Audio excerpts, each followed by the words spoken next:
আজব fact one, ব্রুকেশিয়া micro নামে এক প্রজাতির গিরগিটি আছে। নাক থেকে লেজের গোড়া পর্যন্ত যার দৈর্ঘ্য মাত্র আধা ইঞ্চি। বলা হয়ে থাকে এটি বিশ্বের সবচেয়ে ছোট গিরগিটি। আজব ফ্যাক্ট টু, পৃথিবী থেকে 50 আলোকবর্ষ দূরে একটি গ্রহ আছে যার কেন্দ্রে আছে 10 বিলিয়ন ট্রিলিয়ন ট্রিলিয়ন ক্যারোটের হীরা। আজব ফ্যাক্ট থ্রি, স্কিপার নামে এক প্রজাতির প্রজাপতি আছে যা ঘন্টায় 37 মাইল বেগে উঠতে পারে।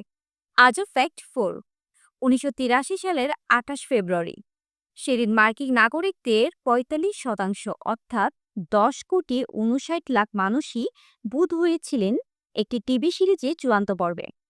সিরিজটির নাম NASH। আজব ফ্যাক্ট ফাইভ, সড়কে ঘোড়া যেন অতিরিক্ত গতিতে ছুটতে না পারে সেজন্য যুক্তরাষ্ট্রের রোড আইল্যান্ডে ১৬৭৮ সালে একটি ট্রাফিক আইন পাশ হয়।